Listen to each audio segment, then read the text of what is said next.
unfortunately. But soon, soon. Soon, soon. Soon, soon. If you're wondering who's on, you can just use the little arrow to the right of your screen and page right, because all of you will not fit on one screen. It may end up being 3 screens. You can chat with each other in the chat room. Howard, thank you very much for, and the Maroffs connected me to Ron and to Laura, so thank you for that. I had a wonderful time. They seem to have a good time too. Good. We did. Paul. We did, and we absolutely enjoyed your selection, so thank you. Wonderful. I'm happy to hear it. So I'm utterly convinced it's more the company than it is the wine. Patrick, thrilled you're joining us. I will not call you by your nickname. I will behave myself. Okay, let's see if we have any more in the waiting room. We have a few more people joining us. So we're at 43. I'm going to keep an eye on it. Just to remind you, you can go to your upper right-hand corner of your view, and you can select gallery view, which is I fondly call the Brady Bunch style, or you can select speaker view, in which case you'll get yours truly and anyone else that is from the Plum team who's opining. And so far, no one else is in the waiting room. So I think we should go ahead and start. Welcome. For those of you I haven't met, because I think we do have some new people joining us this evening with over 70 registrations, and we're at 40 people online and climbing. My name is Madeline Trefan. I am the Plum Market virtual ringleader, happily, and I haven't seen everyone for 3 weeks, and I'm thrilled to reconnect. I've really missed your company, and evidently you have missed us. Either that, or you're in need of some delicious wine, or you just want to say hi to each other. Any of those reasons are terrific. We're thrilled you're here. This is a tasting that we do historically in January, after we've, blown it on Cabernet Sauvignon and Champagne and such in December, assuming that we can just, indulge in wretched excess during the holidays. But so I didn't know if this would go over or not, and I'm thrilled that it has.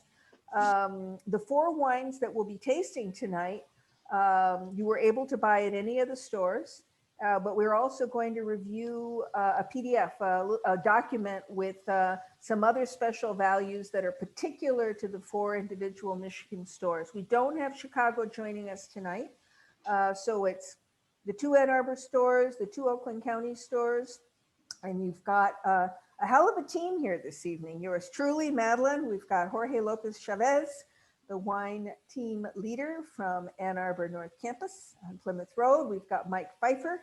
Where are you, Mike? Mike is the wine team leader from Ann Arbor West. And we've got Denny Walsh, the beverage coordinator for Oakland County. And we also have Patrick Mulrooney from the Bloomfield Township store. Thrilled to have you here tonight, Patrick. Love the wines that you picked. What else is housekeeping? I hope everyone is keeping well and cheerful. We continue to live in, I just keep defaulting to extraordinary times by anybody's measure. And health is really the name of the game, and keeping our spirits uplifted. I for one am deeply grateful for Zoom tastings like this one, where I'm not conducting business, where we can be lighthearted with each other. What else in terms of housekeeping? We're going to taste through the 4 wines that we've listed in the chat room. There's no, just a reminder, because we're doing Brady Bunch style, there's no Q&A box. So just if you have questions, put them in the chat room, and team, will you kind of keep an eye on them if I miss them, and we can address them as we go along. Keep yourselves muted if you can, just for background noise. I trust all y'all. There are no wine police, right? This is this is a happy event tonight. But you know, when we're addressing each wine, if you have a burning question you want to ask, unmute yourself and ask it. You can absolutely step on me in terms of interrupting me, no problem. And then just remember to mute yourself again. The way we're going to do this, we're going to try to keep it to an hour, but whenever we do these events where we are also reviewing a wine list, sometimes we run a little over. We're going to power through the 4 wines. We're going to do the first 2, which are whites, the Joel Gott Sauvignon Blanc and the Macron Village from Joseph Drouin. Then we're going to take a break, and Jorge and Mike will review the selections from Ann Arbor, I think, okay? Then we'll go back and taste the 2 reds, the Castano Monastrell from Spain and the Yolumba Cabernet Sauvignon, proving that the world can make moderate, you know, inexpensively priced Cabernet Sauvignon. Yay, no small feat that. And then we'll go back to the wine list and cover what neat things Bloomfield and West Bloomfield has in store for us. And, you know, for those of you who aren't familiar the way our wine selections work in the stores, we have a core item of items. Denny, is that you said around 60% are what we would call items that are common to all of the stores, but then we've got at least 40% plus that are particular to the specific store, that are in response to and sensitive to the individual market, be it, you know, Ann Arbor, the Bloomfields, what have you. So that's why, you know, that I think that's one of the many things that makes the Plum Market wine selection special. Also, Denny and I and Paula did a little staff training the other day. Gee, was it yesterday? Time flies. And it occurred to me to say this out loud. You know, our wine selection is really a store within a store. You know, if you were to walk into any of our wine departments, be it one the size of the West Bloomfield store, which is, you know, twice the size of anyone else in terms of square footage, or even one of the smaller sets like Bloomfield that deserves to have to be twice as big as it is, it's a wine shop, you know, that bears examination by anybody's measure, and we're very proud of that. So anything else? I don't think so. And if I forget, team, remind me to review. We have 3 other virtual tastings scheduled for February and going into March. For the first quarter of this year, at the very least, we're going to be going every other week, unless we have some spectacular speaker that, you know, shows up and wants to play with us. So we're gonna, you know, be a little less strident and in your face in terms of trying to get your attention, but we've got some really neat tastings planned. So that said, no questions or comments in the chat room. There's one person waiting, so let me admit them. And we're ready to taste, yay. The first wine, and everything is, you know, 15 bucks or under plum price, which is, you know, I think that if you can buy really good wine for somewhere between $8 and $15, and it is more than quaffable, that it shows varietal expression, that it's got a little style, that it's delicious and overperforms in that price point, what more could you possibly want? You don't hesitate to open the second bottle, right? And I think that's what it's all about, especially in these extraordinary times. And I see Carrie joined us too, Mike. Yay. So cheers, everyone. You know, let me not forget my manners and make a little noise with glasses. Whatever wine or wines you've got in front of you, we're thrilled to have your company. Oh, and guess who just joined us? I don't have to worry about answering any questions. We are welcoming our friend, Marshall, and I'm going, hello, Marshall. Relieved to see you because not only do we love your company, but I know that you are going to be happy to answer any pesky wine questions in the chat room. Cheers, everyone. Toasting with Joel Gott, which to me is just exuberantly yummy. Any of the team want to comment on it? I mean, what I compare it to, and what price point do we have it at? You would think I'm not a good retailer. I fail at this, but we're talking $10.97. We've been talking about the lady getting wine already. Wine team, anyone want to make a comment on the Joel Gott Sauvignon Blanc? I think it's staggeringly good for the money because at this price point, most of the ones that are running are, $15. everyone, don't forget to mute yourself. I think it's the, there we go. Thank you. You know, when you get to this price point in Sauvignon Blanc, and if you're in France, you're going to get something quite sleek, possibly even tart from, you know, Kensi or that area of the world.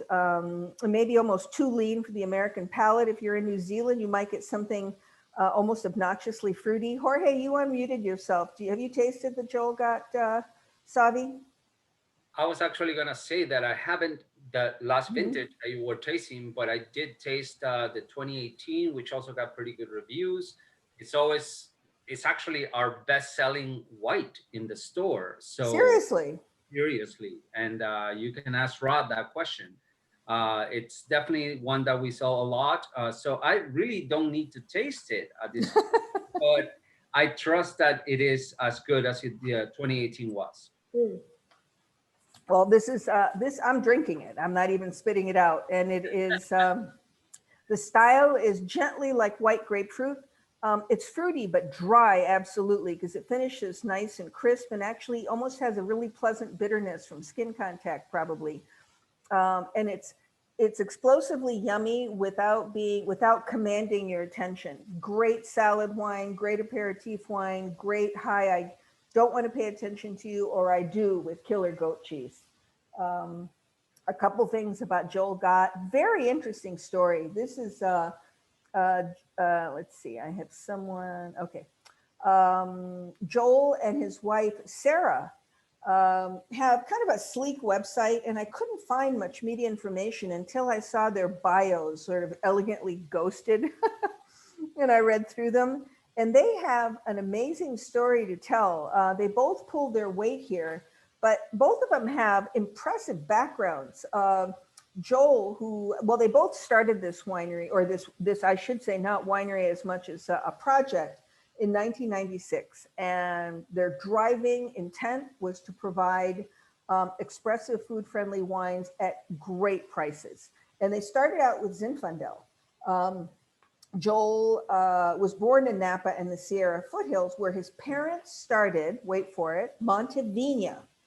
And right now, you know, you stick around long enough and it's full circle. I believe Montevina is owned and operated by the Trinchero folk, and he's collaborating with them on distribution. He worked for Kenwood, and he and his brother purchased Palisades Market in Calistoga and made a retail shop for gourmet prepared foods and wine. But he saw that what was really needed, even in the heart of Napa Valley, was value. And he started this project with his beloved Sarah in 1996. He also, if you go out there when we can travel again, they have started something called Gott's Roadside for gourmet burgers and milkshakes, and there's several locations in the Bay Area. Sarah has an even more impressive background. She grew up in Marin and Knights Valley. Long story short, she studied at UC Davis. She worked at Phelps as a winemaker and at Quintessa as a winemaker, and did that in tandem with this project until they started having kids, and then she dedicated herself to Joel Gott. But she is a staggering athlete and enters Ironman competitions and does triathlons all the time. This is also neat to see that Joel Gott provided 1.5 million meals to food banks in November of last year under their initiative Gott for Good, giving back. And then I love this picture. Here is Sarah competing in Ironman championship in Hawaii a couple of years ago.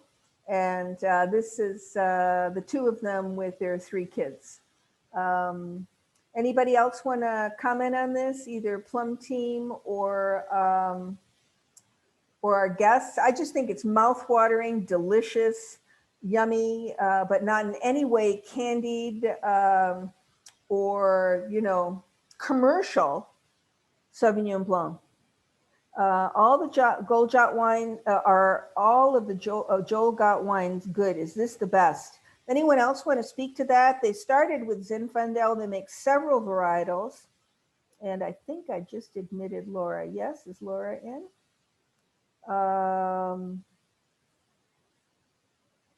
Plum team, do you want to speak to any of the other Joel Gott wines that we carry? I can mention the Chardonnay is also a very nice, inexpensive Chard. It used to be an unoaked Chardonnay a couple vintages ago, and they switched it off from that. And so there's a slight touch of oak, but virtually unoaked still, and is always a very popular one. Be it in Bloomfield, the Cabernet we sell is probably one of our #1 selling Cabernet. So that is especially popular as well. So other than the Sauv Blanc, I definitely recommend the Chard and the Cabernet. For everyone who hasn't met Patrick, Patrick is the wine team leader at our beautifully well-heeled but tight Bloomfield Township store.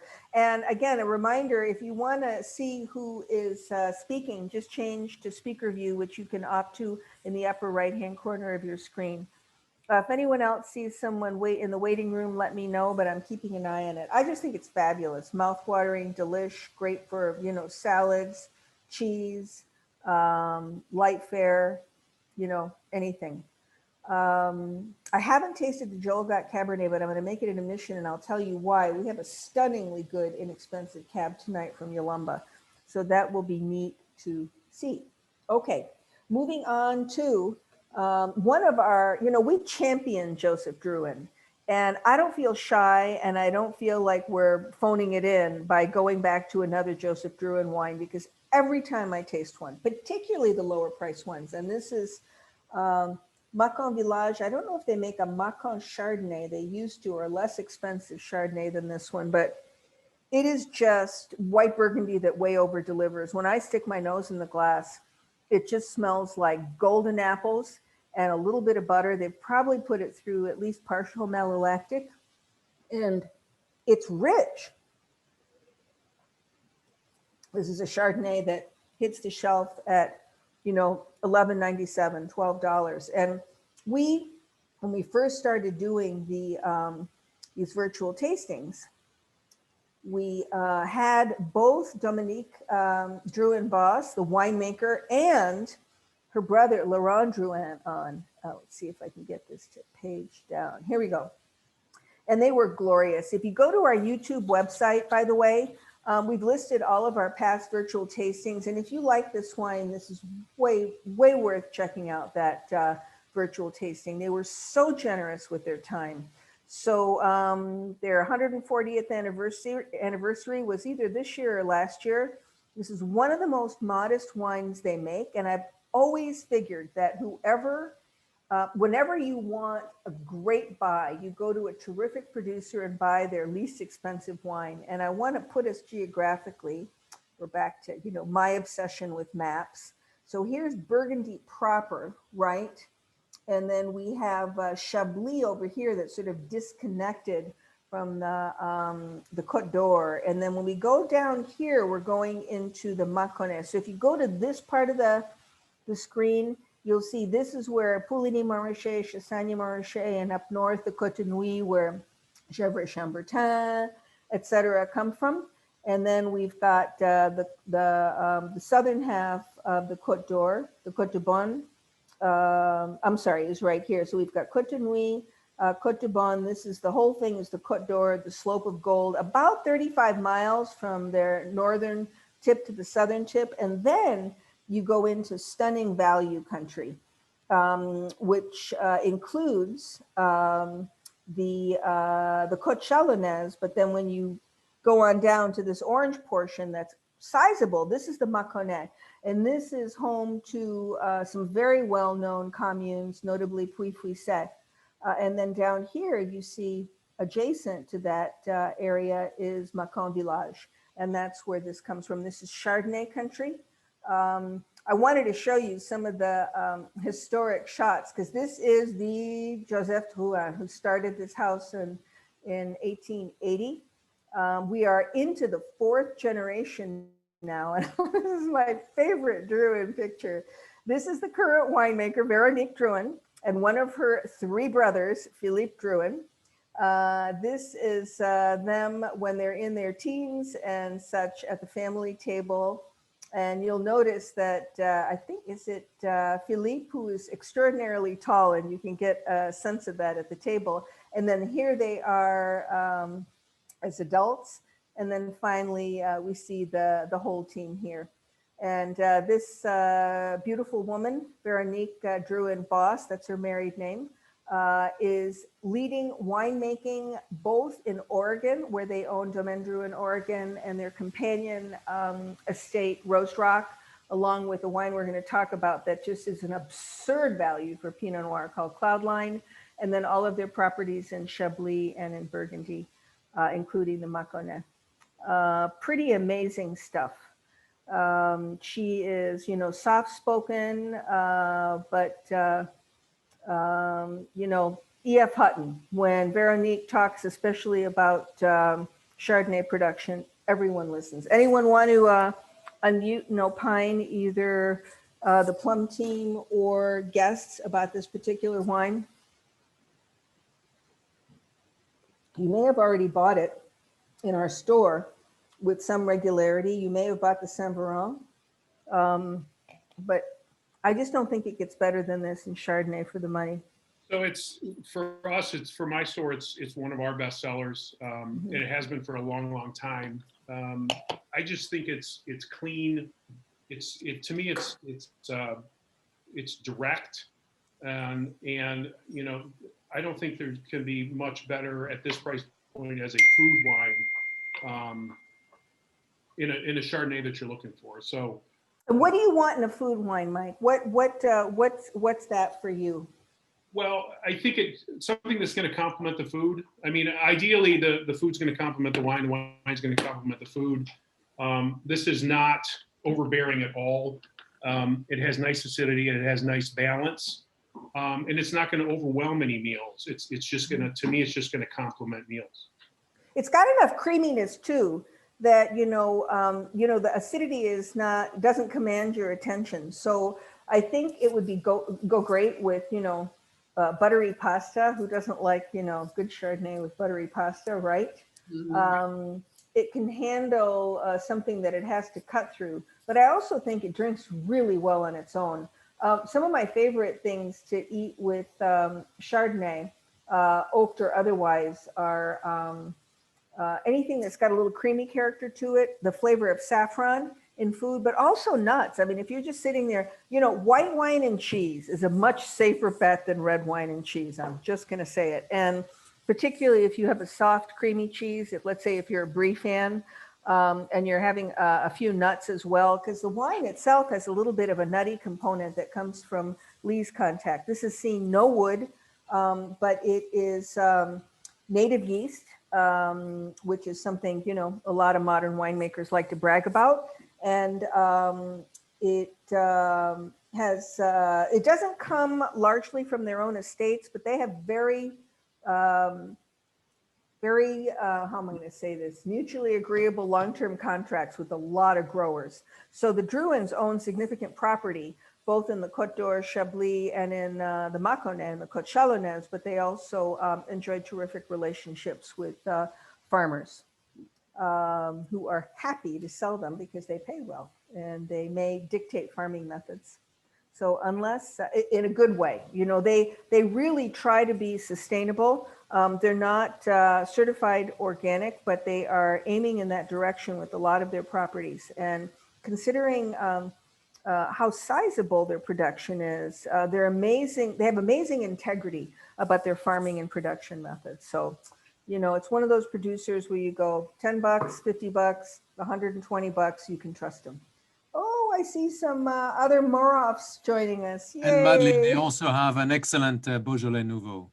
Thank you for that, Thierry. Much appreciated. I haven't tasted their Nouveau, so maybe next time it's released, I will check that out.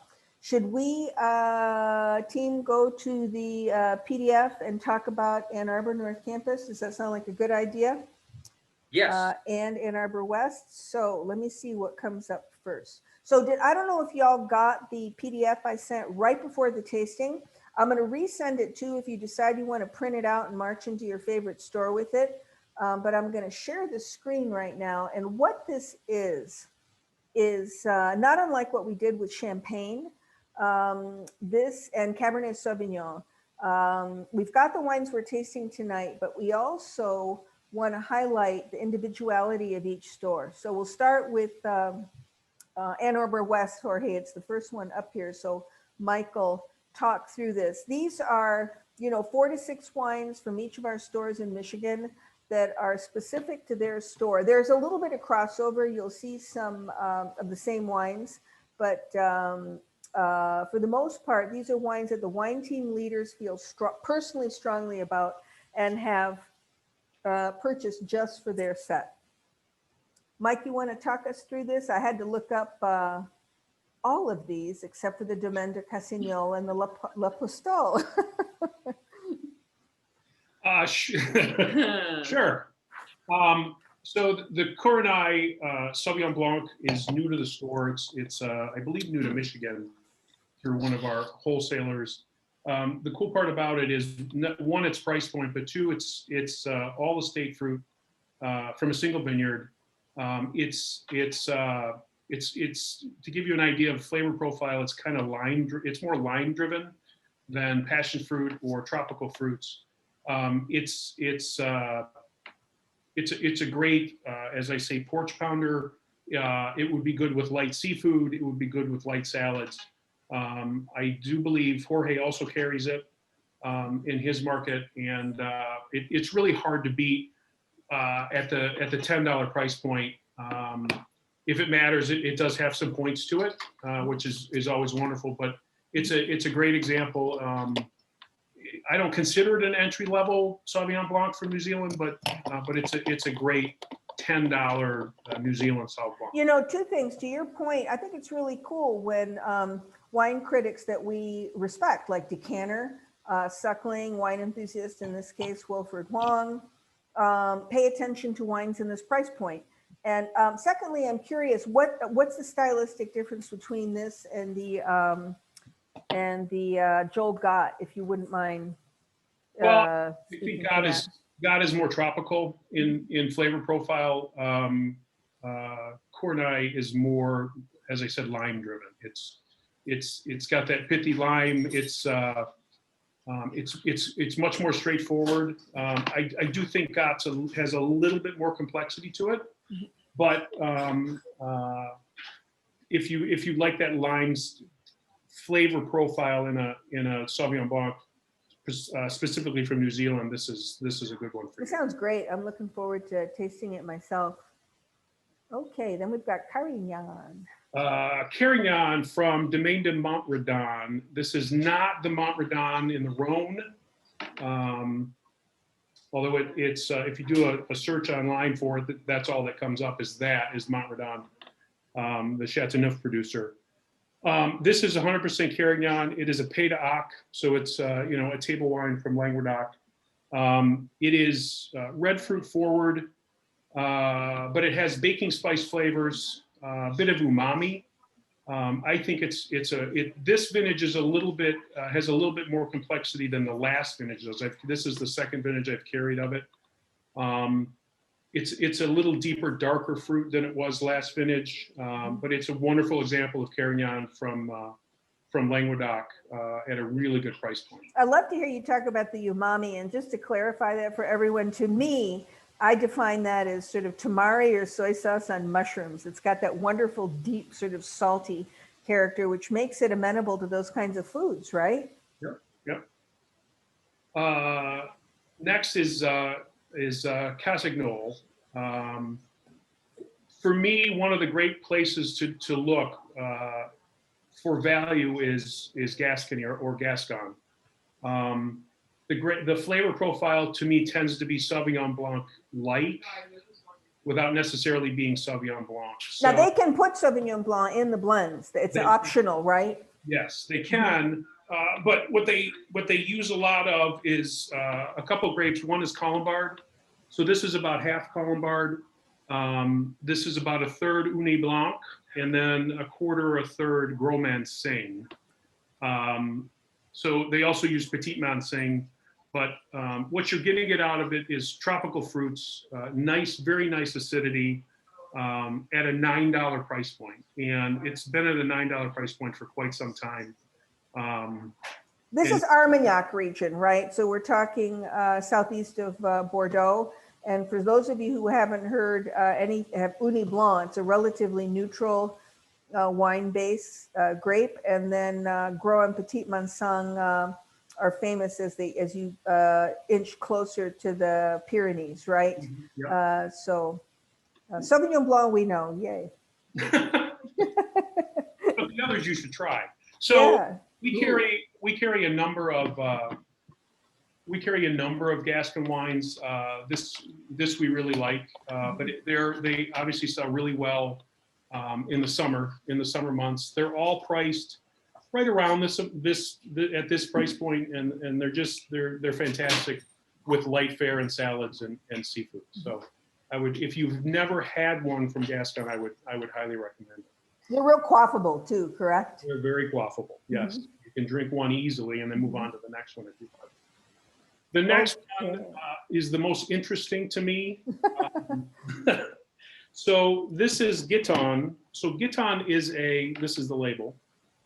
Giton is actually is in and around Sancerre and is primarily a Sancerre producer. And it was actually Rod has carried this for a number of vintages.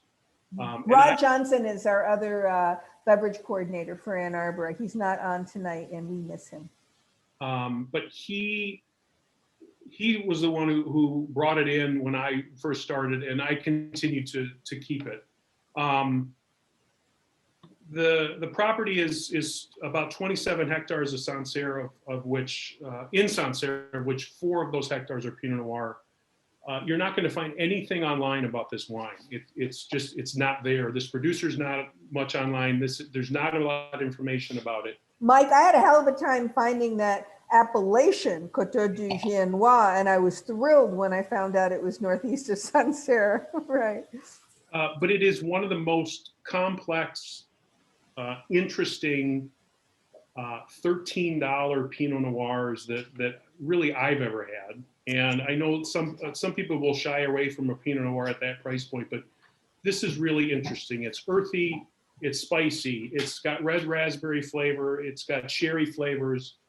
It has a bit of mushroom, it has a bit of blood orange flavor. It's just a really interesting Pinot Noir that I think people should seek out if they like a complex, earthy, old world style Pinot Noir. Who's the importer? Anybody know? Eagle Eye. Okay, Eagle cool. Eye. Well, you've got my attention. I'm going to buy one. It's really pretty, really pretty.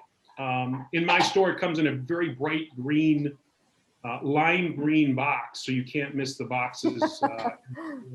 But I highly recommend this to anybody who's an old world Pinot lover. Next is Pacini's Memoro. This is actually a blend from different parts of Italy. So it's Montepulciano d'Abruzzo, Nero di Avola, colder climate Merlot from Veneto, and Passito Primitivo from Puglia. Wow. All have been blended, all different vintages. So this is not necessarily a vintage wine. It is full of bramble fruit, licorice, leather, tobacco. It's smooth, medium bodied, and Decanter loved it for 95 points. Whoa. We were able to get it at a great price, the $10.99 price, and it has been enjoyed by a lot of guests. We have there's, if you will, a limited quantity of it. We've had it for a little bit, but I think once this is gone, it's gone. So did I make a mistake by listing it as the 2018? Does it list a vintage on it? Well, the bottling came out 2018, but it's a number of vintages, including Okay, mostly cool. 2000. Very cool. Very interesting. So easy drinking, but complex. It's complex. It's a little richer style, but what makes it interesting is that it's grapes from 4 different regions within Italy that have all been blended together by Pacini. So Cool. interesting to go, $11 red blend from Italy. Last one is La Postel Apolta. This is also a blend of Cab Sauv, Syrah, and Carmenere. Jim Suckling loved it for 92 points. It's medium body, it's savory, it's got a spicy finish, and it's another quaffer that is new for us. We've carried La Postel in the past in a number of different bottlings, but this one is a bit new. It's a new labeling for them. So this is within the family of Cloapalta, and they just went with the Apalta. And They really are Chile stars, and sometimes we forget about how good Chile is, especially at Cabernet Sauvignon, Yeah. frankly, another to seek out. So great, eclectic, but intriguing selection. Thank you. And save me a bottle of the Giton for sure. we'll do. Super good. Any questions for Mike before we move on to Jorge and Ann Arbor North Campus? I hear silence. Yes, is it available? Is the Giton available at North Campus? Yes. Oh, thanks, Jorge. 15-minute drive can be a universe depending on how you're managing your time these days, right? And especially between Bloomfield and West Bloomfield. Okay, Jorge. Okay. La Solitude. I'm gonna try to just be brief, but I like all these wines very much. La Solitude, Côte du Rhône Blanc. I love Côte du Rhône Blanc in general. I think they're unique wines. So many different grapes to choose from. In this case, it's Claret and Grenache Blanc and Roussanne, which is interesting. Roussanne and Marsanne to me always give a little bit of a weight to the wine. I always get stone fruit qualities in a lot of Côte du Rhônes. If they add Viognier, obviously I get some floral elements and a little bit of an oiliness. I think these wines can tackle all kinds of different foods, including some things like pork, especially like spicy pork dishes, like the Spaniards or the Mexicans or the Peruvians make. That sounds great. I mean, so it's got like a creamy or softer mouthfeel. The acidity's not high on it. In this case, they tend not to be acidic, which is another reason. To me, they remind me more of the texture of a Chardonnay or even a Chenin Blanc. They're never sweet. They're just unique because so many different people make them in different styles. So for this price point, I think you should definitely try this wine, especially if you haven't tried a Côte du Rhône Blanc. So love this wine. And you should definitely come and get a bottle someday and pair it with something interesting, like an oily fish or good idea. roast chicken or something like that. That will work too. Cloudline, as we know, Madeline, you love these guys too. So yeah, I actually just got a bottle a couple of nights ago, and I thought it was exactly what I remember it to be, just a classic Willamette Valley Pinot Noir. For that price point, it's absurd. I mean, it truly is absurd. If you actually line, everything for this wine is around $20. So, Plum Market definitely has one of the best values right here. You cannot find Willamette Valley Pinot Noir for this price point. You can't find Pinot Noir of this quality at this price point. I mean, well, the Giton may be the exception, but wine, though, this is a lot more fruit forward, like it tend to be in Oregon. I actually had it on the night that I opened it, and then I had it the next night with a little bit of hanger steak with a lot of spice and Aleppo pepper and all kinds of different things. I thought it was a great match. The next day. What can I say about Klein? They've been around forever. I love Zinfandel. Zinfandel was always one of those grapes, which, according to an old boss of mine, a legend which I will not mention, he always said Zinfandel, the grape of the USA. Well, it's not necessarily the grape of the USA, as it comes from Croatia, and most people will probably know that now. but I always think it's amazing stories about Zinfandel, and Klein really makes just an inexpensive wine that will be really great with anything barbecuey. So I guess we'll have to wait, or you just have it in the winter because it's a warm wine. It's got some weight. It's got some depth. The next And one. heat. Yep. Say that again. And heat. Yes. You know, but it works. I mean, sometimes, you know, people make a big deal about alcohol levels, but when you're in the New World, particularly when you're in places like Lodi, it's natural to that growing region. Correct. And I don't have a problem with it, you know. Sorry to cut you off. No worries, no worries. Le Heretique is a wine from the Louis Dresner portfolio. Upia, I think that's the way you pronounce it. I cannot tell you because I'm not French, but nonetheless, Le Heretique is a beautiful wine, spicy. The website said differently than one we showed. The website said that it's Carignan 80% and Grenache 20%, but they do not tell you the vintage. So the vintage might actually be different every year, or the blend might be different every year. But it's a wine that I've known since 20 years ago, 25 years ago. I drink it every year, at least 1 or 2 bottles a year, because it's always been a reliable wine. And you can definitely find it at, I think, at both Plum markets in Ann Arbor. Mike, am I correct? You can definitely find it in, do you have it, Mike? It's at West Bloomfield. Yes, yep, I have it too. I'm pretty sure all Plum markets have that wine because it's always excellent. And last but not least, Finca El Origen, Reserva. Great little Malbec.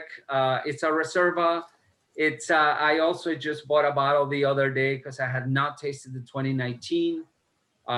Great scores out there, which I did not. I failed to send you, Madeline. Sorry, but it's got a 92 point from Suckling, I think, and just a fun little wine. It doesn't have some of those floral elements that you get sometimes out of Argentina Malbec. It's a little richer in red fruits and black fruits, but a very reliable, you know, under $10 Malbec from Argentina.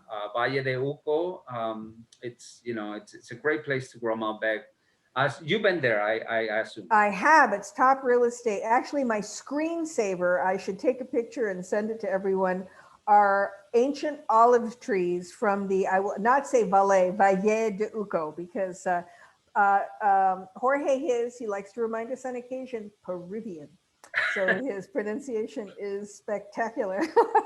But yes, I've been there, and you know, I finally got Malbec, I think, after visiting. I want to mention to everyone, and Jorge, I really appreciate you personalizing this.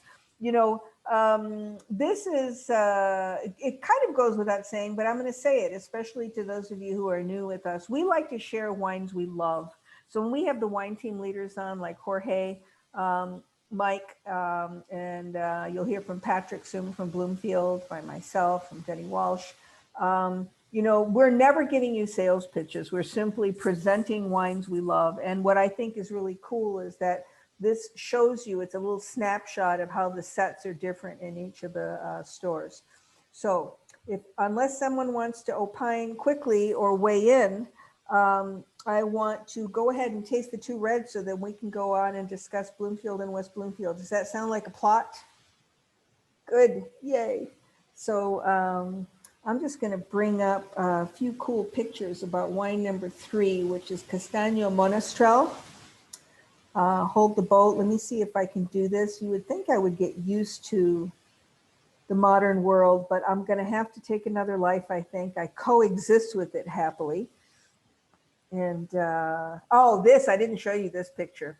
The lady who makes Cloudline and the Macon Village, we just happened to, you know, talk about both of those wines. This is her daughter, Lorraine, and she's named one of the cuvées that she produces in Oregon after her daughter. I thought that was cool. So we're on to Castano Monastrell from Yecla, and we're talking about Mourvedre. This is a grape variety that I love it how the French think that Mourvedre and Garnacha and aka Grenache and Carignan, belong to them. But all three of those grapes probably have their origins in Spain. And this is a cool picture of the founder, Ramon Castaño Santa, and his sons, Ramon, Juan, and I can't read the other guy's name because it is ghosted on my screen. But this is family owned and operated in a region of Spain that I was lucky enough to visit. And please go ahead and play with the wine if you've got it.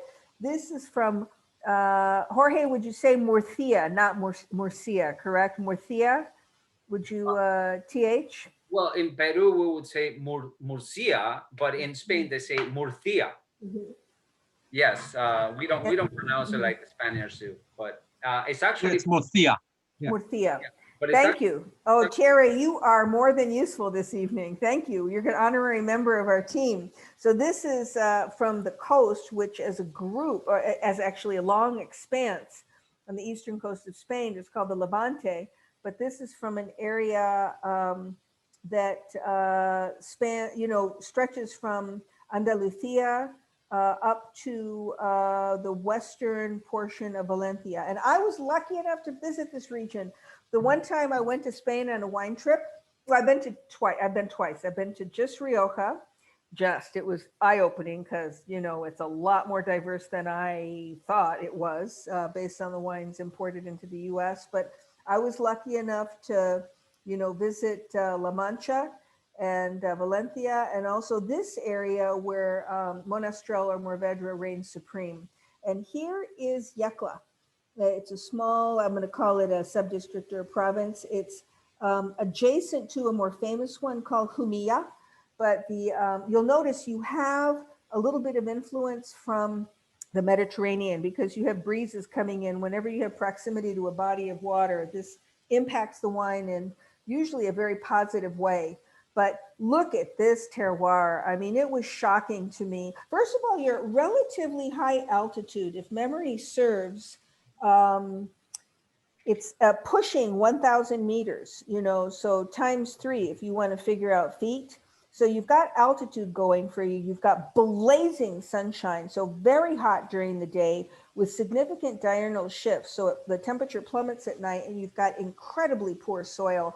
And until irrigation was legal in Spain, which was, in relatively recent memory, some of these vines really struggled, but I'm going to show you a couple of absolutely great landscape shots of Yecla, which is adjacent to Jumilla.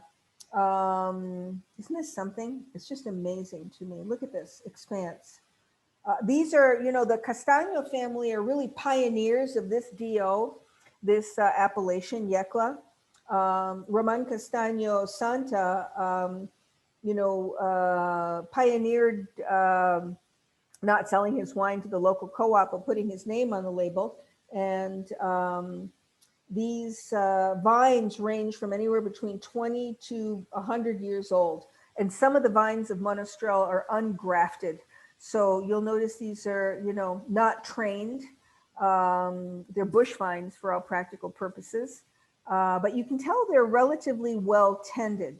I'm curious if anyone wants to weigh in about the character of this wine. This, to me, I just love the nose of it. It's got a juicy ripeness verging on jammy or even confected, but in a good way. I mean, it doesn't come off overripe at all. In terms of wine production, it's probably seen, for those of you who are interested in this stuff, partial carbonic maceration, so partial whole berry, to punch up the fruitiness of it, because frankly, Monastrell can be, if it's really intense, and we know this from, Southern Rhone, Mourvedre dominated wines, it can be very gamey, it can be tannic, it can be very dark, and verging on too much animal in terms of the character. But this is a little scary delicious. It is alcohol-wise, I'm searching for it, but I would bet money 14.1, yay. My ESP was working. But it manages to be juicy and jammy at the same time. Anyone else want to weigh in on this, either Plum folks or the Academy, as I lovingly call you, all our guests? I don't know who's got the Castano Monastrell, but I think this is also an example from a terrific importer, European sellers, who are really sort of maniacal about what producers they bring on. And these guys are pioneers in this region. By the way, this is the actual district is Murcia, and I should have mentioned that. That is I'll go back to the screen share for 1 sec. I'd like to get it right, hold on a second. Because I find it so useful to understand the geography, and then it cements the wine in my mind. So Murcia runs from Andalusia, and it includes the western part of Valencia, as I understand it. But this is the district we're talking about, where Monastrell reigns supreme, and rumor has it has its origins here. Anyone else? Madeline. Yes. Hi, Elaine. Hi, this is Elaine. Hi, Happy New Year's. Happy New Year. It's very smooth, Mhm. and it's delicious, as you said, but I found it to be very smooth and more medium body. I think your assessment is just right, Elaine. It's delicious. And are you eating anything? Or are you having it without food? I'm having it with a margarita pizza. What a good idea, which will wrap itself around any damn thing. Right? And you don't have to have Chianti with margarita pizza. Bravo. Thank you for speaking up. I always appreciate your comments. Anyone else? Well, you have my favorite wine seller on today, Origen. Oh, did you hear that, Jorge? You've got a fan club. Thank you. Can I say something about this wine? Yeah, please. This is the wine that I'm actually drinking right now. I hadn't tasted it in 2019. And I don't know if anybody else gets on top of all the berries that you get in there. Does anybody get any of almost like an orange rind quality to the Oh, nose? absolutely. It's got a citrus rind character like tangerine or, Valencia oranges. There we Or go. something like that. And this is what I like to call, when I talk to people, this is just an honest wine for under $10. This is an honest wine that's going to give you what you want. If somebody likes Zinfandel, this is a wine to go to, try something different. But Monastrell or Morbid, as other people know, yeah. I can definitely, I'm glad that I'm tasting this tonight, because I would definitely recommend it more often now that I know. So that's that. Thank you, Jorge. And I want to remind everyone that 3 of the wines that we're tasting tonight have Stelvin closures, screw caps. Joseph Drouhin is being classic, and they've got a cork finish. Though I'm going to look at it for a moment and see if it's a DM or no, it's natural cork. These folks are spending bucks even on their modest Chardonnay, but there is no dishonor and there's no thumbprint of a lesser wine in people using screw caps. It's not just on wines of this price point. I'm going to remind us all that the entire country of New Zealand and most of Australia transitioned to screw caps when they got, frankly, fed up with getting a high cork taint incidence in their cork finish wines. So, there are, somebody said that they taste chocolate and baking spices with the Mourvedre. Bravo, I agree. So a screw cap finished wine is not telegraphing to you that it's lesser in any way. It's a decision. It, frankly, at this price point makes a lot of sense. I almost feel like calling Dominique Drouhin up and saying, hi, you could use, Stelvin closures on your lesser expensive wines, but maybe I'll keep my mouth shut on that. Okay, we are at 7:25, so I'm going to push us to taste the Yolumba Cabernet Sauvignon. I mean, frankly, to get, just like Pinot Noir, to get Cabernet in this price point that doesn't taste thin, green, oak chippy, and frankly, pointless is a revelation to me. And if you are tasting this wine, if you hold it against a white surface and you just move the wine in the glass a little bit, you don't even have to swirl it. It's staining the glass. There's plenty of concentration in this. And on the aroma, when I put my nose in the glass, I laughed. I mean, it is just classic Cabernet. Black currant, a little bit of bell pepper that, you know, is not uncommon in Cabernet Sauvignon. There's some wood in there, but it's melted in there. You know, a little bit of, again, baking spice, clove, cinnamon, allspice. We're talking about a producer who has been around for over 170 years and is highly respected amongst their peers. We are in South Australia. Here's the state, but here is the wine production area in this corner of South Australia. And here's more obvious view of the region. And we've got the Eden Valley here, Barossa Valley there. And then we've got Coonawarra down here. So these are growing regions, McLaren Vale. These are growing regions that are known to many of us who enjoy Australian wines, and many of us should start enjoying more Australian wines. I was lucky enough to go there on my very last international wine trip, and I was just thrilled with the diversity. By the way, these guys plant a lot of Italian varietals and drink most of the wine themselves, not unlike what Argentina did for many years. This is an historic winery that was founded in 1849. I don't know when the building was built, but I love these two pictures next to each other because you've got, obviously they've restored this building, but look at the arches, and the stonework is the same.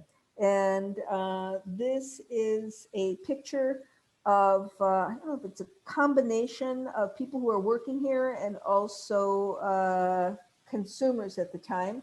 And we've got the founder, Samuel Smith, and then it's either his son or his grandson, Robert Hill Smith. This is a very, you know, these folks are very serious in this shot. And this is a screenshot of people who are definitely, look at this container of grapes piled high. You've got to believe that the stuff at the bottom, you know, is producing a lot of juice. These are folks who are working one of the original Yolumba harvests. And this is a woman that I've been lucky enough to meet, Louisa Rose. She's the chief winemaker. She's been with Yolumba for over 20 years. She is not part of the, Yolumba is large, but they're family owned and operated by the Hill Smith family. And Louisa Rose is, they refer to her as an honorary family member. She also wears a couple of other caps that are notable. She single-handedly pioneered the production and excellence of Viognier in Australia, notably South Australia, and is a lauded and appreciated wine judge. Just a really a natural leader. That's her style. I was lucky enough to interview her for Women in Wine Leadership Symposium a couple of years ago. And you know, this smile is not a smile I got out of her because she's very serious about her work. And we were tasting one of her Viogniers. I think that's the last shot I've got of Yolumba, but I'm curious if anybody else wants to opine about,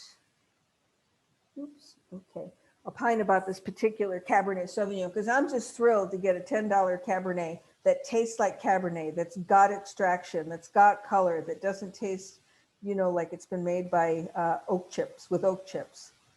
Mike, Jorge, Denny, Patrick, anyone?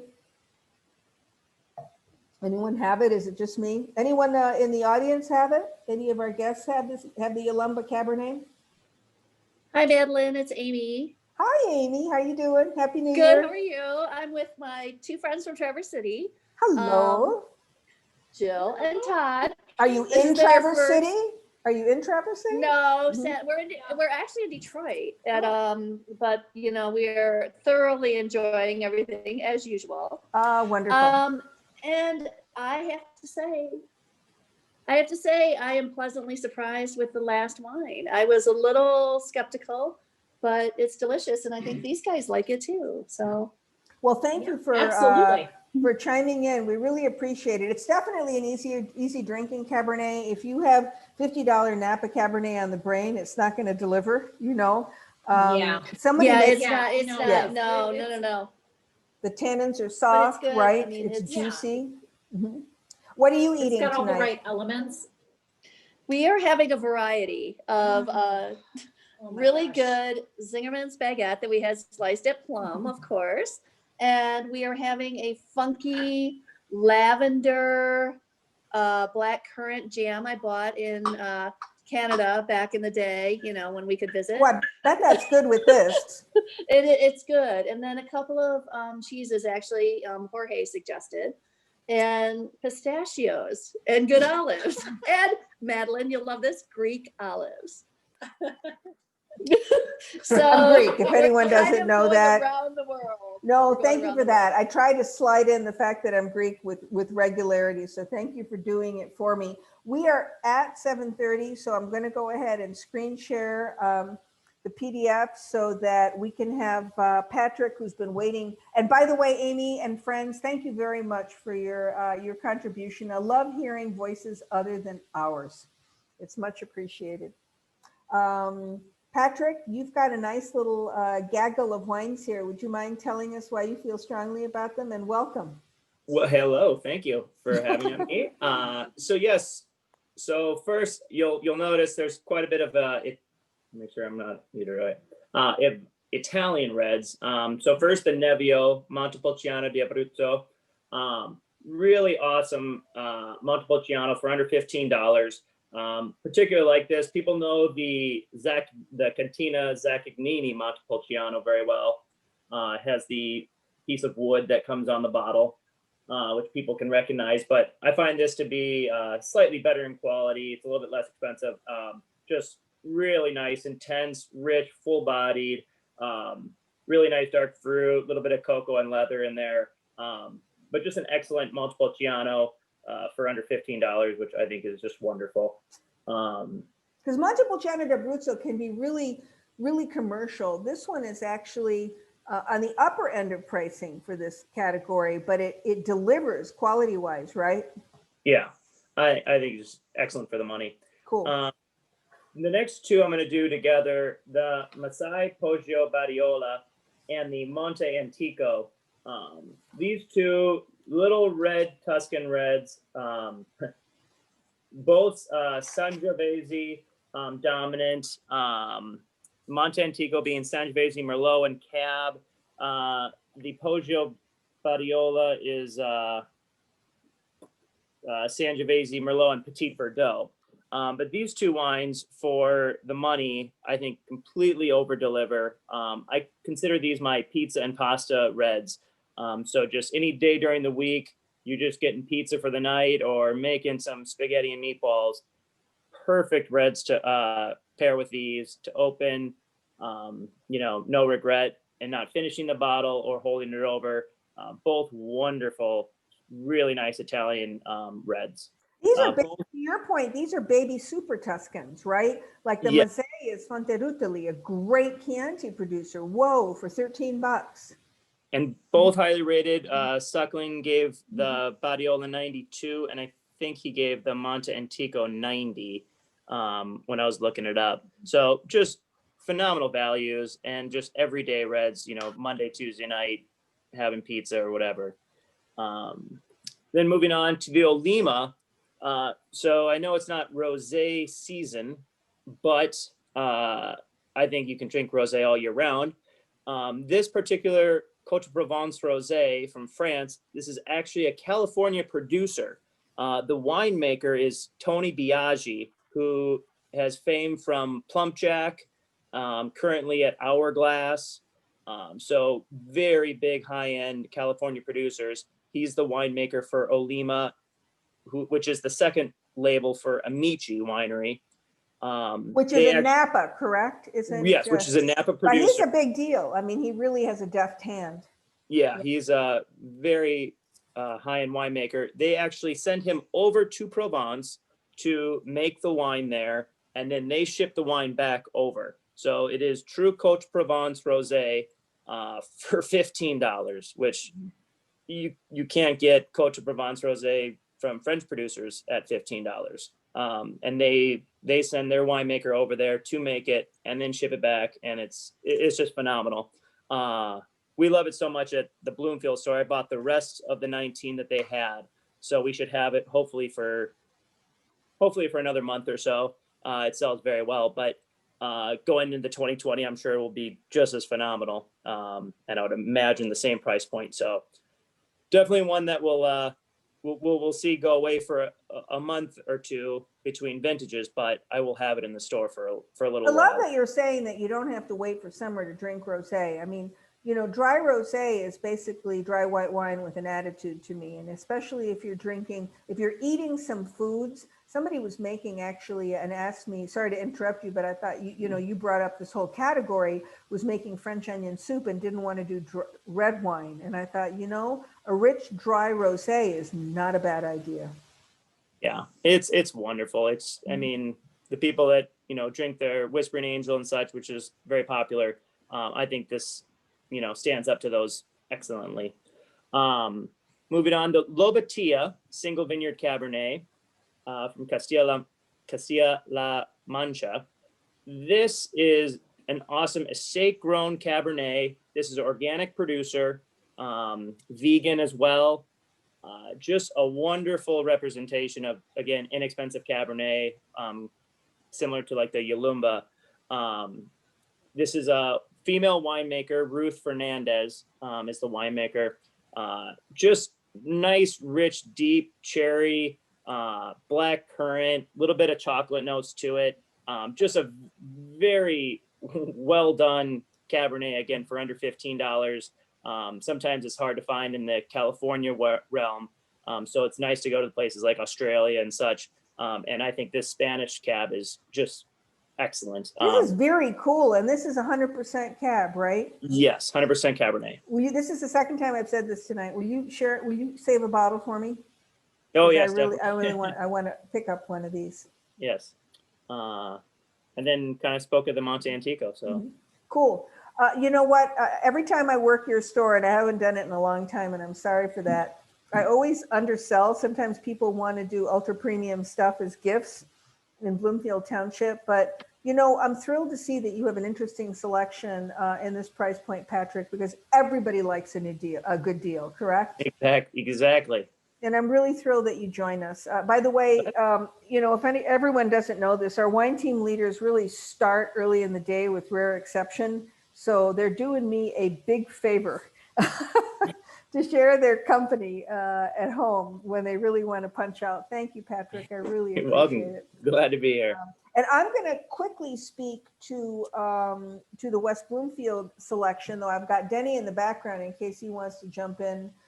Denny used to be the wine team leader at West Bloomfield and now oversees Bloomfield and West Bloomfield for all beverages. But I spoke to Michael Timpa, the wine team leader at West Bloomfield earlier today. He was positively poetic in his description of these wines. And I'm interrupting him going, why don't you want to come on? Why are you shy? So I'm going to actually, just insist he does one of these days, because I think you'd really enjoy hearing his comments. He's Sicilian, by the way. So obviously we are starting out with the Grillo from Sicilia. So a Sicilian white. And he described this as being, Sauvignon Blanc in character, but not the same kind of strong, sort of grassy, grapefruity character. It's just more lemony, really nice. He loves to cook, by the way. And he, Michael Timpa always likes to, opine with food suggestions, and said that he'd had this with Bronzino on the grill, and it had enough body to handle the char. But it's nice and crisp and easy drinking, good for a little aperitif before you drink something heavier. I thought that was a nice ambassador comment for that wine. Planeta is a highly respected producer from Sicily, and I know them more for ultra premium, so it was neat to see a good buy.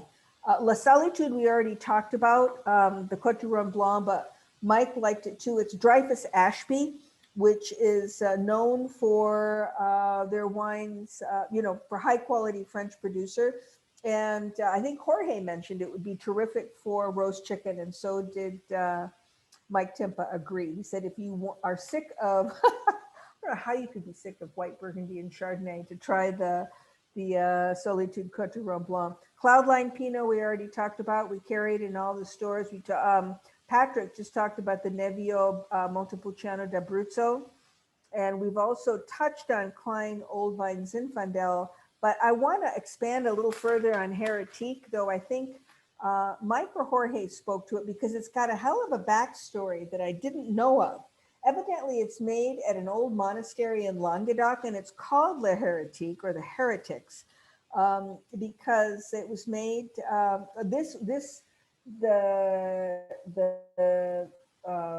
The monastery was populated with a number of heretic Catholics who were plotting against the Pope and managed to assassinate some of his top people or helpers. And obviously, when they were discovered, the retribution was severe. But that's where the name comes from. And it is, depending on what source you look at, somewhere between 80 to 90% Carignan. This is a Louis Dressner selection, which for, for all practical purposes, they really herald European natural wine. And if you haven't seen it in the stores, we have new signage that is this beautiful sort of a beige, maybe ochre color. Am I getting this right? That says natural wine, sustainable, sustainably farmed. And also we'll have other little green signs that will specify if the wines are organic.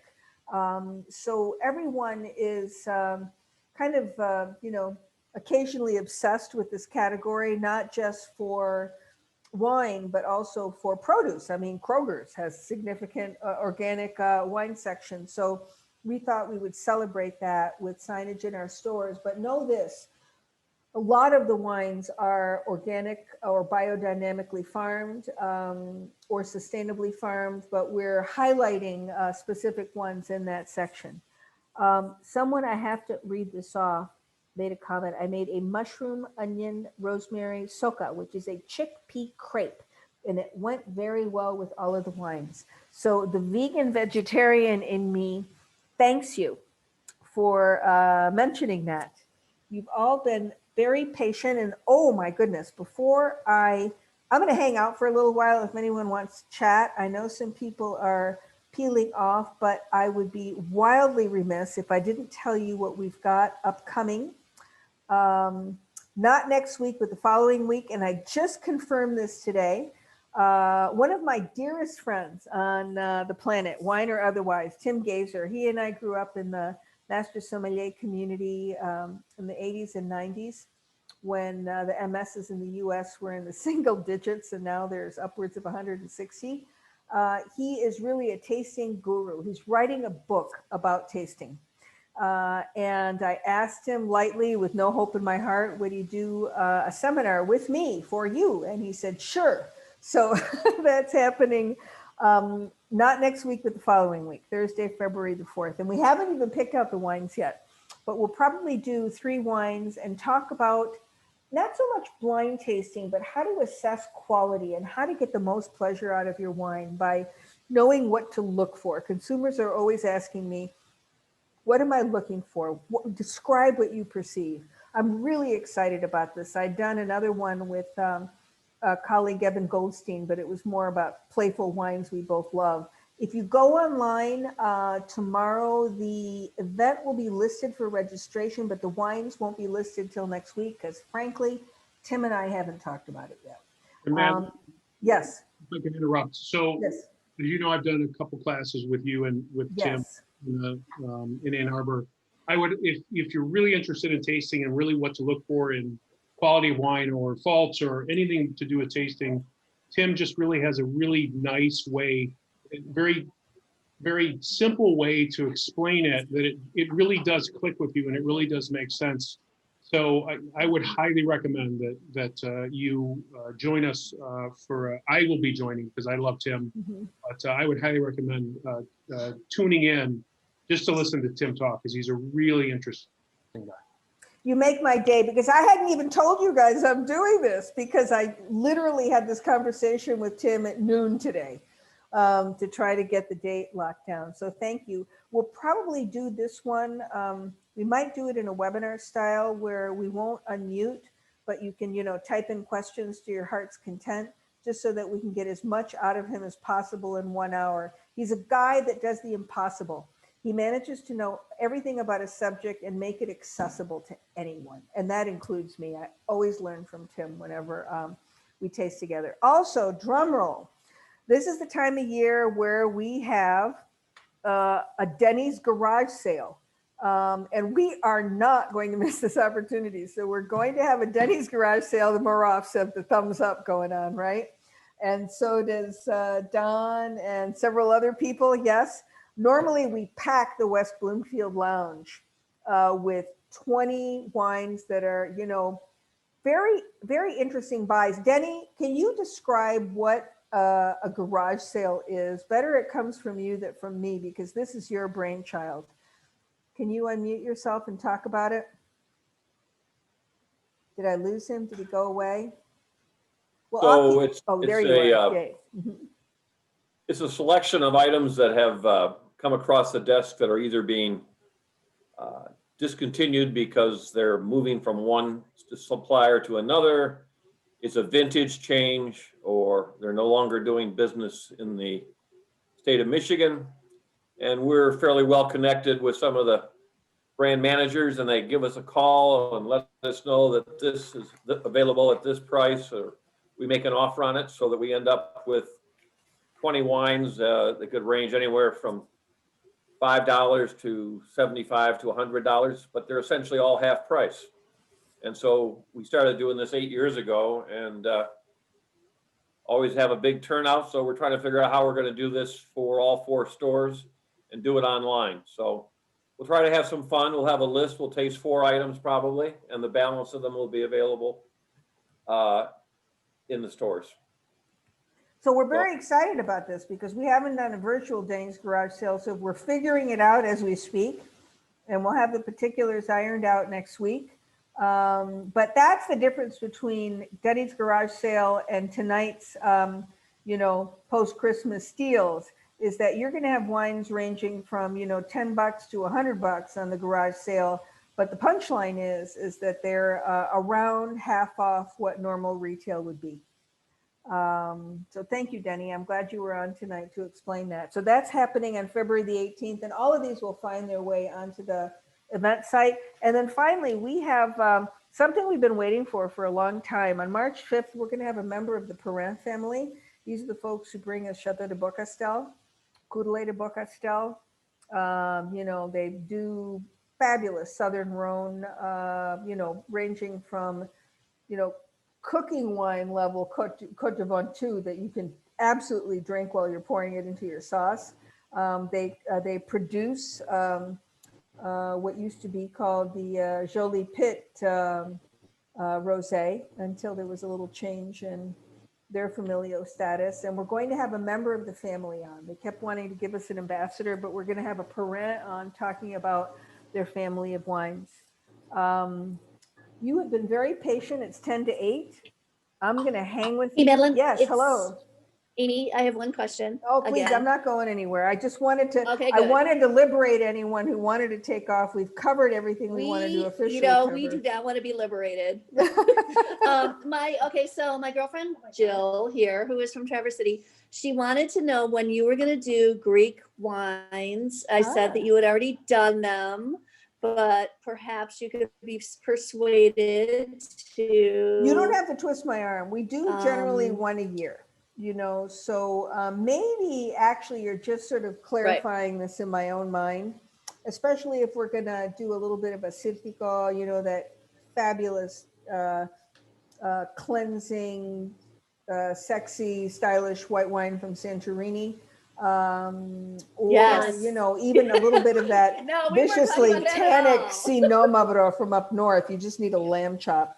We'll probably do one maybe, I think, July, August. Maybe we'll do a Greek tasting in the dead of winter and dead of summer. And what we did last Greek tasting is we had my friend,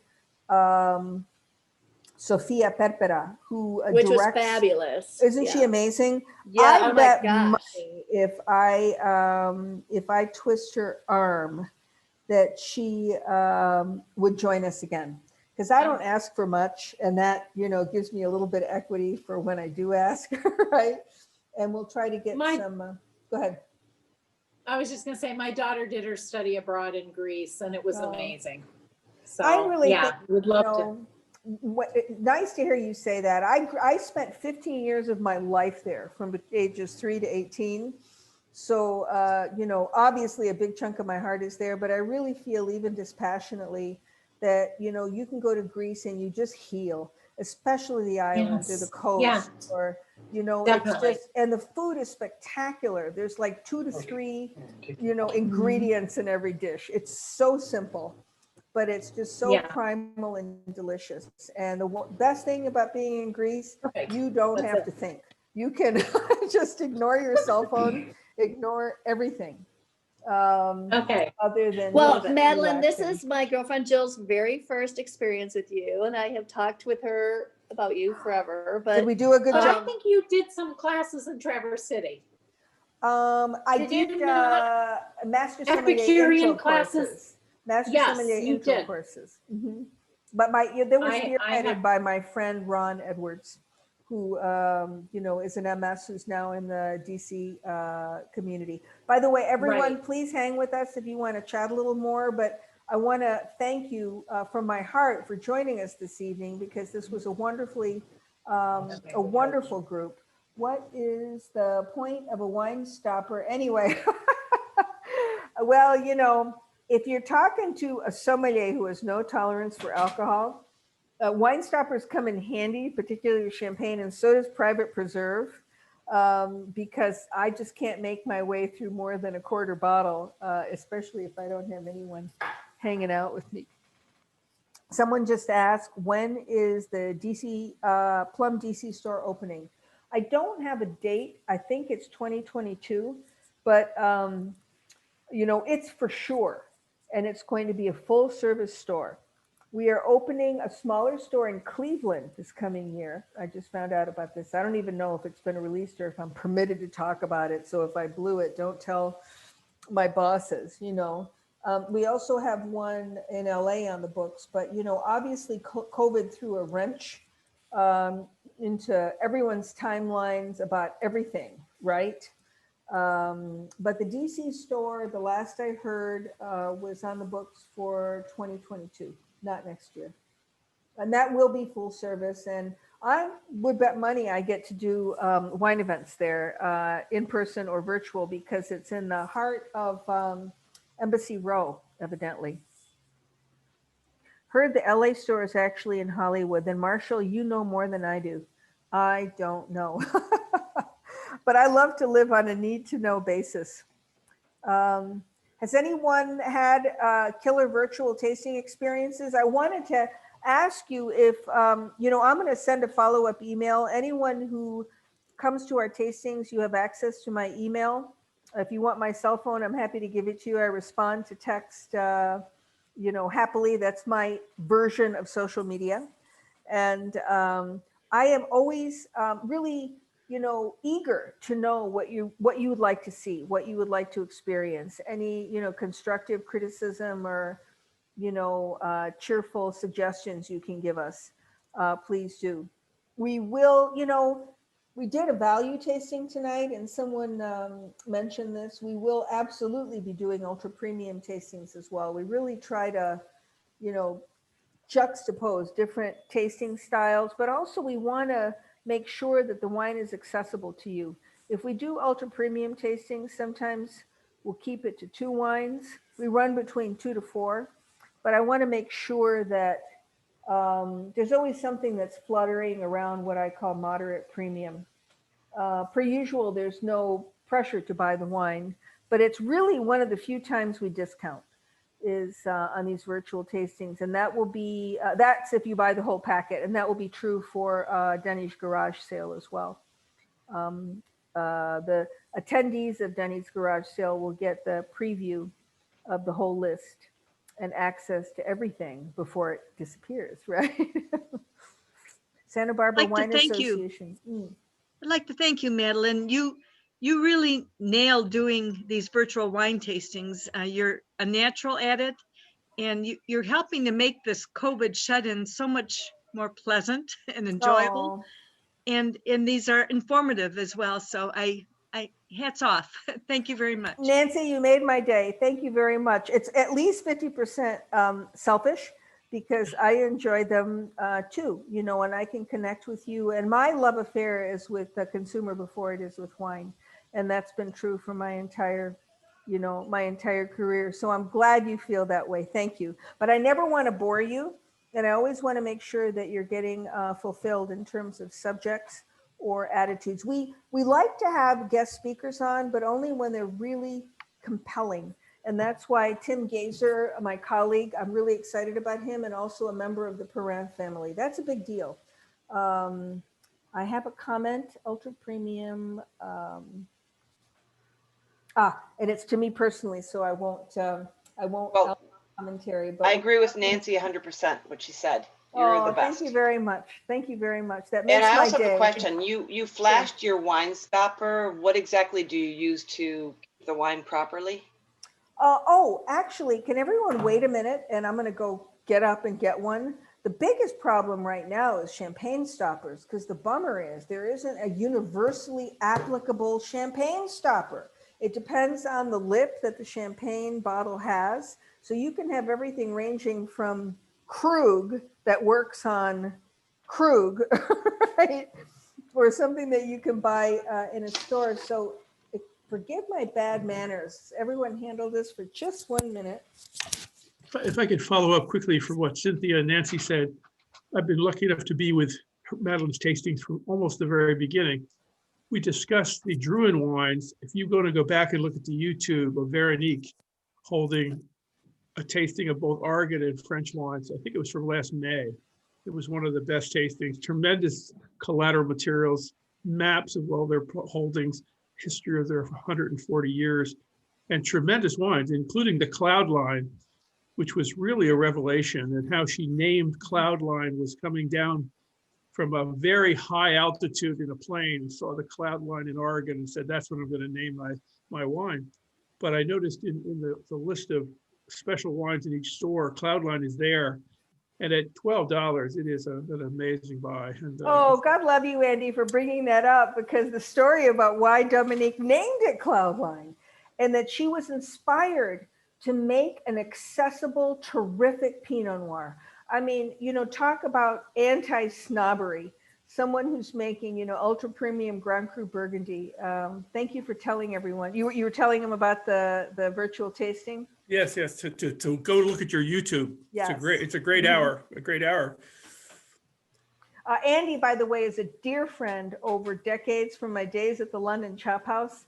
And he and I share very fond memories over, you know, some pretty exclusive tastings too, I will say, kind of the antithesis of accessible. But, you know, there's a place for everything at the table, isn't there, Andy? Yes, there is. Yes. We can do, you know, everything is inclusive if we understand that anyone can appreciate good wine. You don't have to read a book to get it. Sometimes if it's a little eccentric or you're not used to it, you might need to have someone trustworthy tell you, this is correct, give it a chance, you know. But I value my relationship with Andy as a friend over many, many years. And he knows more great chefs and sommeliers than I do by a long shot, because he travels more than I do. Here's the stopper I adore. If anyone, Patrick, will you not bug me about this? I bought dozens of these because for myself, because I use them. Andy, I use them on collector tastings where I was double decanting and spritzing with private preserve to keep the wine anaerobic. It's got little levers on it, not for champagne, for regular bottles. Yeah, it's really good. And the Court of Master Sommeliers uses these when we do blind tastings for candidates, and we're trying to keep the wines, you know, under gas and anaerobic for hours to maintain their integrity. I might have to look around where I got them, but it's something, Patrick, we might want to consider carrying in the stores because they're killer closures. They're probably not going to be, you know, $1, but I don't think they'll be 15, you know. They're really great. And if you use this closure, because it's very firm and you spritz the wine with private preserve, it's dependably in a coma, you know, it's not going anywhere. I think I mentioned one of our previous tastings recently that the gentleman who makes private preserve is in the middle of producing this commercially. He calls it Fizzerone, and I've tried it. It's just CO2, and I've tried it on sparkling wine champagne for like a month, and it works. But the punchline is that you have to have the right closure. And that's the problem, is finding one that's, you know, universal for champagne bottles. So I don't know whether Madeline, it exists or not. who makes that closure? This closure, I don't know. I have to look it up. Oh, wait a minute. Hello. This isn't the specific closure. This one is Chandon, but there's one that's generic that that I use on still wines. I pulled the wrong one out of my bag. I'm sorry about that. But Patrick, will you nudge me to look into this and tell everyone? Yes, I'll remind you. Cool. I don't trust me. An English private dining group called Pall Mall 67 has excellent videos from prominent wine industry. Okay, thank you, Marshall. Marshall, by the way, would you please, if you're still on, wave to everyone. Marshall is our resource for wine facts, because he researches and reads more than anybody else I know. Did you get that book I recommended, Marshall? I don't know if it came, and if you like it. Yes, I did get it. Yeah. Mhm.